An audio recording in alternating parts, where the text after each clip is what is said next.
Our next speaker, Jeannette Redensek, is a dear colleague of ours from the Josef and Anni Albers Foundation, where she has been working for 10 years. Jeannette has been compiling the catalogue raisonné of Albers' panel and glass paintings and paintings on paper, which will document over 3,500 works by the artist. Her encyclopedic knowledge of Albers' work has been an indispensable reference for the preservation and authentication of his work. Keeping Josef Albers' work alive has only been possible because of the symbiotic relationship of the artist's estate with conservators. The mutual exchange of information and continuous conversation inform our decision-making process when faced with the artist's work. Much can be learned by the progressive approach of the Albers Foundation with its 40-year track record. Please welcome Jeannette Redensek. I sometimes speak a little quietly, so if you can't hear me, use your hands. Thank you, Juliana. Thank you, Christian. Thank you, SVA. I have so much I want to tell you. But let's begin. Anni and Josef Albers were extraordinary artists. Both of them schooled in art academies of Germany. Both of them trained at the Bauhaus workshops. Both of them active as professional artists and teachers at Black Mountain College. They were meticulous craftspeople. They cared about their work. They cared about the future of their work. Anni, a master weaver, textile artist, and printmaker. Josef, a painter, photographer, glass artist, printmaker, and furniture designer. They were enormously prolific artists. But as everyone in this room knows, even with meticulous craftspeople, even with the greatest care, bad things can happen to good art. The dyes can fade, selvages unravel, pigments darken, varnishes flake, the paint can fall off. The Josef and Anni Albers Foundation is caretaker of these two artists' legacies and of sizable collections of their work. We have the privilege of living with the art, of caring for it, and we have the responsibility of figuring how to fix it when it breaks. I don't know where we'd be without conservators, and I can't imagine where we'll know where we'd be going without conservators and conservation scientists. But beyond acute treatment crises, as a foundation now in its 47th year, holding objects that are approaching the 60-year mark, the 80-year mark, the century mark, more than ever we're thinking about the long-term care of our collections and their long-term survival. These are obligations that are native thoughts in museums, but foundations are often closer to the artist's studio. We know they're often operating in the artist's studio, and with that comes a feeling of living very close to the artists in a state of seemingly permanent contemporaneity. In this talk today, I want to recount the history of the Albers Foundation as a history of the care and use of its collections. I'll first sketch the history of the foundation, then talk a bit about the particular character of each artist's work. So to begin at the beginning. The foundation was established as the Josef Albers Foundation in 1971, 5 years before the artist passed. The Alberses did not have children. Josef was concerned about his widow, caring for his work. It was one of the first artist foundations in the United States. In 1976, on Josef Albers' death, an inventory of his estate was made. No definite count was made, but I would guess probably 30,000 objects. Paintings, Bauhaus glass constructions, paintings on paper, drawings, prints, photographs, photographic negatives, as well as personal papers and artist's library. The foundation operated out of the artist's studio, located in the basement of the Albers' very modest suburban home in Orange, Connecticut. Nicholas Fox Weber, then just shortly out of graduate school at Yale, was assistant and then later executive director. Anni Albers lived upstairs. In the late 1970s, a large portion of the work in Josef Albers' estate was dispersed as gifts to museums in the United States, Europe, and Latin America. A large gift of work went to Yale University Art Gallery. An even larger gift went to the newly established Josef Albers Museum in the artist's hometown of Bottrop, Germany. The works that remain form the corpus of the foundation's collection. But if you were, say, a curator who wanted to organize an exhibition, or an art historian who wanted to write a book, or a doctoral student who was working on a dissertation, that would be difficult, almost impossible. There was very limited access to the collections. Almost everything was in storage, in the garage, the attic, in warehouses. There was no archive, just papers and boxes in a basement. And all of this was happening before digitization, so we're talking index cards and handwritten inventories, Polaroid snapshots. I was struck by the fact that there are historical photographs of Gabo's work. With Albers, we have some black and white photographs, and of Anni's work, very few photographs altogether, so even documenting change in these works has been difficult. One of the first tasks of the new foundation was to identify sources of income for operation, for care of collections, for exhibitions. The solution was gallery representation and sales of selected works. Part-time and temporary staff were added. Some became permanent, notably art historian Brenda Danilovitz, who joined the foundation as curatorial assistant in 1989 and is now chief curator. By the late 1980s, an artistic program began to take shape, primarily exhibitions and accompanying catalogs, notably the 1988 retrospective of Josef Albers' work at the Guggenheim Museum in New York, and the 1999 show of Anni Albers at that same museum and in Venice. Collections care was managed by a staff of art historians with consulting conservators, notably Martina Yeaman and Patricia Garland. Most collection care served purposes of readying objects for exhibition or for consignment and sale, basic cleaning, occasional revarnishing, framing, mounting, matting, and framing of works on paper. But then something happened that changed the fortunes of the Albers Foundation: the Reunification of Germany in 1990. While Josef Albers had come from a Mittelstand family of craftsmen and farmers in Westphalia, Anni Albers had grown up in quite comfortable circumstances in Berlin. Because her family was of Jewish ancestry, albeit baptized as Protestant for 2 generations, her father's furniture manufactory and showrooms in the Kronenstraße in Berlin, seen here, designed and built in 1902 by the architects Hart and Lesser. It had been seized by the Nazis. It reverted to the Soviets and then to the East German government. But Anni and her brother Hans Farman lived to see reunification, and they sued for restitution of lost property. Anni's portion came to the foundation, and with those monies, the foundation purchased 74 acres of woodland in the town of Bethany, Connecticut, about 15 miles north of New Haven, built a research center, storage areas, 2 artist studios, a writer's studio, and a caretaker's home. Anni died in 1994, thus the Josef and Anni Albers Foundation. The buildings were finished in 2000. Collections were moved into the site in 2001. Professional organization of the archive was completed in 2006. Space changes everything. Having the collection stored on site changes everything. Having an organized archive changes everything. It's possible for the first time to comprehensively catalog and photograph the collections, the major holdings, as well as several collections of rare and important study material, such as works created by Josef Albers students at the Bauhaus, Black Mountain, Ulm, Harvard, and Yale, photographic prints, and over 15,000 photographic negatives made by Josef between 1919 and 1976. It's possible for the first time to prepare catalogs raisonné. A catalog of Josef's prints was first published in 2001, of Anni Albers in 2010. A catalog raisonné of the paintings was begun in 2007 in earnest. With the collections and archives cataloged, it's possible now to say yes to inquiring curators, historians, and doctoral students. Please visit. We will do everything we can to help you with your research. The foundation has supported important new research on Josef Albers' pedagogy.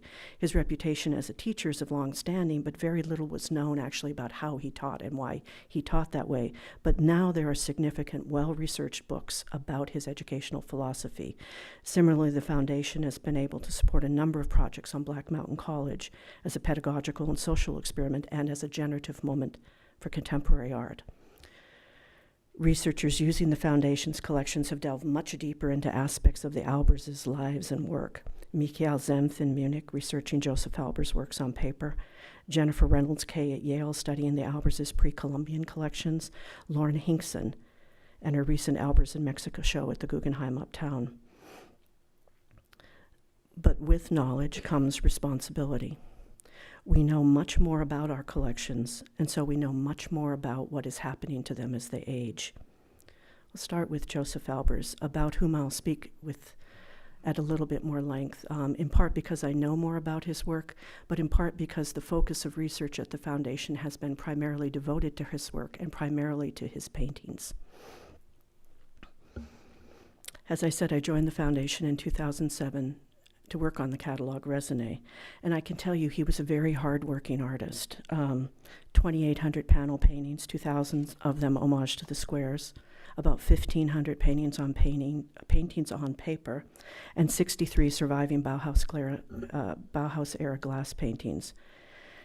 In preparing the catalog, we visit museums and private collections, we authenticate, and to date we've seen in person about 70% of the paintings. That's a lot of knowledge.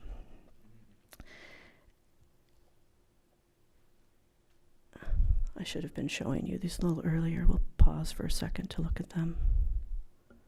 It is a lot of knowledge. As anyone who has written a catalog raisonné can tell you, it feels sometimes like you're in the studio with the artist looking over the shoulder. It's a bird's eye view. You get very, very close to the artist, and the artist tells you what's important. Josef Albers may be unique among modern artists in the kinds of scrupulous records he kept of the materials he used, the specific grounds, paints, and varnishes, which he documented in his studio notebooks and then inscribed on the reverse of his paintings. He tells us in the most direct way possible that grounds, paints, and varnishes are important to him. And his techniques and materials were remarkably consistent. From the beginning, he used wood fiberboard supports. He laid down very white grounds. He used a palette knife to apply paint. The stiffness of the boards, as he put it, resisted the wall. The whiteness of the grounds maintained the purity of the color. The palette knife controlled the density of the paint. He used commercially manufactured paints, generally straight from the tube, unmixed and without any additional media. Paint was used as a ready-made in a manner much like one would use colored paper when doing interaction of color experiments, a form of rapid iteration to come up with effects that you can't predict ahead of time. He used many different varnishes, some commercially manufactured, some of his own confection, varnishes both glossy and matte to protect the surfaces of the paintings, but also to modulate the color interactions and to create perceptual illusions of movements between the squares. For instance, a glossy varnish that might bring a square forward. Each of these materials and techniques can result in problems as the paintings age, beyond the dings and scratches, stains, and accretions that haunt any artist's work with time. There are some conditions of aging characteristic of Albers' paintings. In paintings from the 1930s, Albers used grounds based upon tempera recipes of Kurt Welter and Max Stirner, his teachers in Munich. Some of these grounds are 10 or more layers thick. We're seeing craquelure, but we're also seeing cracks and lifting. These are inherently fragile surfaces. In paintings from the 1940s to the early 50s, Albers used grounds of cassine and latex emulsion house paints, interior house paints. Some of these grounds are yellowing. Some of the Damar varnishes are darkening, which can lend a not uninteresting age quality to the works, but which also contradicts the artist's original intentions of clarity and purity of color. And we're seeing changes in the paints themselves as they age. Differential darkening of pigments within discrete areas of the homages, some in the 1950s, but more commonly in the early 60s, which produce a distinct boundary. Sometimes it looks almost like fresco giornata. This one is a little bit more wave-like or mountain-like. We hypothesize that he was using paints from different manufacturers' batches and that they've aged differentially. but there could be other causes. We really don't know. There is changes in some of the earth pigments, notably ochres and siennas, where the darkening seems to coincide with palette knife strokes. There is profound changes in some red pigments in some homages from the late 1960s. This has been deemed a particularly urgent problem because of the importance of these works to the artist and also the importance of these works to the market. And we're seeing problems with delamination of grounds and/or grounds and paints in early works painted on the smooth side of the masonite boards. A very small number of works have been affected thus far, and the damage is correlated with prolonged exposure to extreme fluctuations in temperature and humidity. Paintings hung, for instance, on the wall above the radiator, or on the brick basement wall over the fireplace, or in the Vermont summer house vacation home unheated during the winter. But this points to an inherent fragility of the smooth, untextured side of masonite supports, so that these are works that require special vigilance. That I can describe these materials, these conditions at all, is only because the Albers Foundation has been very fortunate in its relationships with conservators. From the notes left behind by Josef Albers, conservator and varnisher Charles Taus, to the many, many discussions we've had with conservators standing over paintings in museum storage, or on tables in galleries being readied for an exhibition, or in the studios of Contemporary Conservation on 34th Street. What we've learned is that some of these conditions are treatable and some are not, and that the conundrums of some point to areas of conservation science research that would benefit the long-term care of Albers' works, and potentially also the greater understanding of mid-20th century artists' materials altogether. The one area where the Albers Foundation has begun supporting in-depth scientific research is on forgeries of homages to the square paintings. We don't have a forgery problem, but we do have forgeries. And we research the forgeries with almost as much attention as we devote to the genuine works. We're building a small collection of representative fakes, but to date our assessments of what is real and what is false have been based largely on connoisseurship, on judgments of the naked, albeit knowledgeable eye. In anticipation of future forensic challenges, we wanted to know more about the forgeries. For purposes of the catalog raisonné, we also wanted to know more about the inner life of genuine Albers paintings. Would scientific testing of the paints used to make forgeries reveal any stark differences from those used by Josef Albers? We know that there are a couple at least large sets of forgeries that were created very near to the time of the artist's death. What about grounds? What about boards? We know that one of the decisive indications of real or fake has been the surface of the works. Albers used a palette knife masterfully. Most fakes were obviously created with the brush, but in some, as in this one that you're looking at today, right now, the forgers have attempted to create the appearance of palette knife marks, although they're clearly not marks made by Josef Albers. It's one thing for the Albers Foundation to state these observations as a matter of opinion. What would contemporary pigment analysis and imaging show? We turned to art analysis and research of London and New York, and conservation scientists Nicholas Easthow, Jillian Nadolny, and Nika Gutman-Riepi for a project that has produced the most in-depth scientific knowledge to date about Albers' materials and techniques, and knowledge that's pointed to certain rich areas for future inquiry. 10 paintings were examined, 7 genuine works and 3 forgeries. All were subjected to an extensive range of tests, including advanced infrared and X-ray imaging, 3D surface modeling, microscopic documentation of the surfaces, and materials analyses of pigments, binding media, and varnishes. Well, we learned a lot. Just as studies of medical pathologies can define a state of health, so the study of these forgeries has made us much more cognizant of the features, large and small, that comprise a genuine work by Josef Albers. We learned that indeed the forgeries used some paints with synthetic ingredients that would not have been available in Albers' lifetime. And the provenance on this fake actually points to probably manufacture in the mid to late 1980s. We We learn that the forgeries were indeed painted with brushes, and cheap brushes at that, leaving behind numerous hairs embedded in the paint surface. We learned that the forgers were peculiarly inept at underdrawing. We learned that a genuine Albers painting looks beautiful under any light, as different forms of imaging reveal the consistency of his hand and of his methods. Let's turn to Anni Albers. The Albers Foundation holds the world's largest collection of Anni Albers weavings, prints, studies, production textiles, and preparatory material.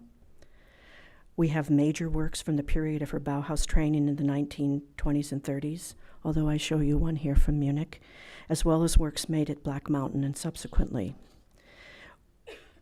We also have numerous samples of textiles made for potential commercial production at the Bauhaus, as well as significant yardage of commercially produced textiles made from her designs from the 1940s through the 1990s. The foundation actively seeks to acquire works by Anni Albers. For instance, we recently acquired a set of tapestries that had been commissioned for a synagogue, which was no longer able to take care of them. We want to ensure preservation of Anni's works. We want to make them available for exhibition and education. And increasingly, we also want to ensure that they're available for research by weavers, historians, and textile conservators.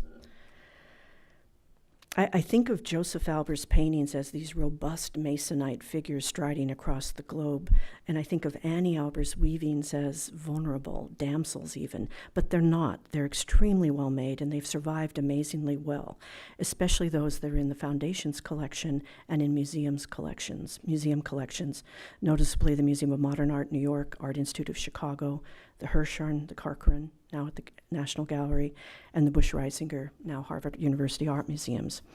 Textiles have particular condition issues, particular needs for long-term storage, special requirements and limitations for display and exhibition.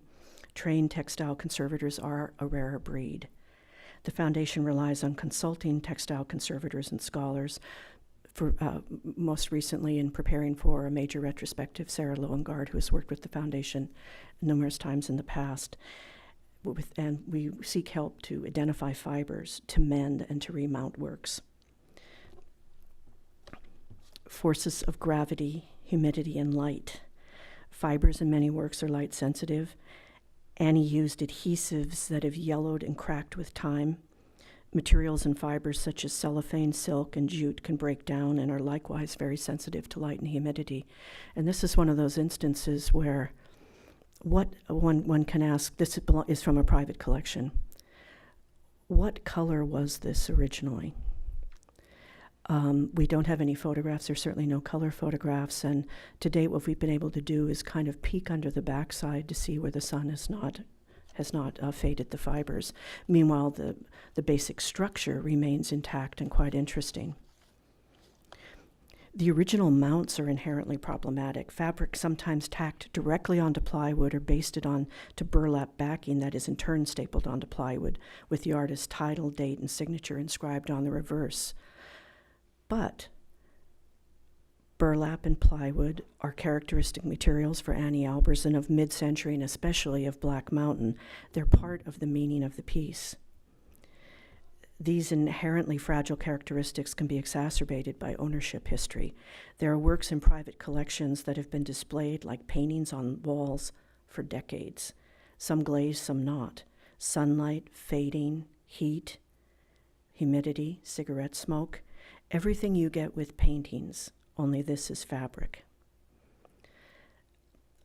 The Albers Foundation's research on Anni Albers is really just beginning. In about, I would say, the last 5 years, the Foundation has devoted much attention to rehousing the works, and that is an effort that's been driven by Chief Curator Brenda Danilovitz, who's also drafted a program plans for a new center at the Foundation devoted to research on Anni Albers and to modern and contemporary textiles altogether. We now have an associate curator, Carice Medina, who specializes in fibers and textiles. We've sought to bring many more weavers as artists in residence, as well as to invite visiting textile researchers and textile historians from around the world. And it's been amazing. It's been amazingly informative. We've acquired and reconstructed the artist's looms, cataloged her weaving tools, and having these looms and tools has increased our understanding of the structure of the textiles.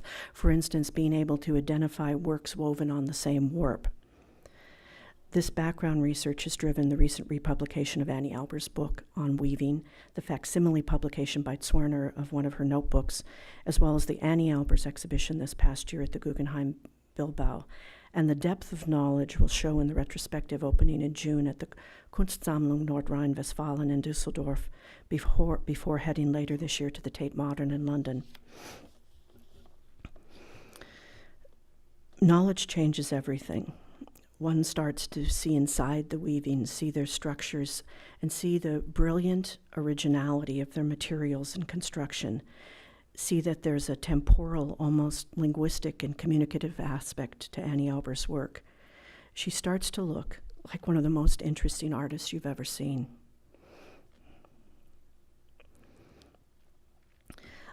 I want to repeat something I said earlier. With knowledge comes responsibility. At the Albers Foundation, we know more about our collections, so we know more about what is happening to them as they age.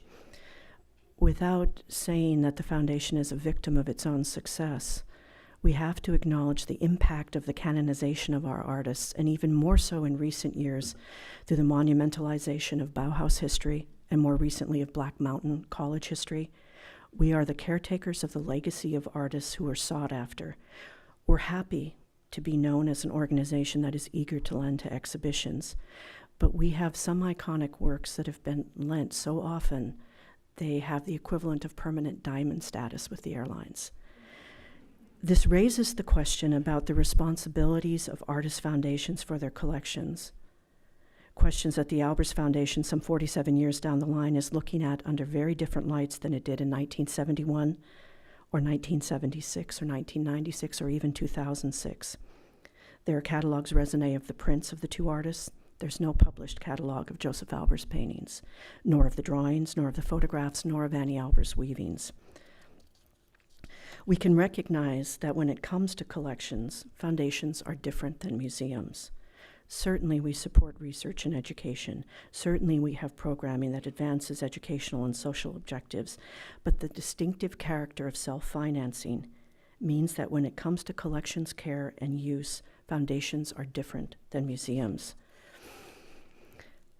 How to manage collections care when exhibition loans are the principal avenue of public benefit. How to manage collections care in an organization that wants to say yes to everything, potentially consuming its collections as the rationale and engine of its operations. Where and what is the horizon of expectation?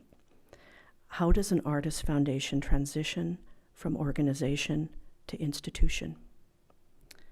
These are questions. Thank you.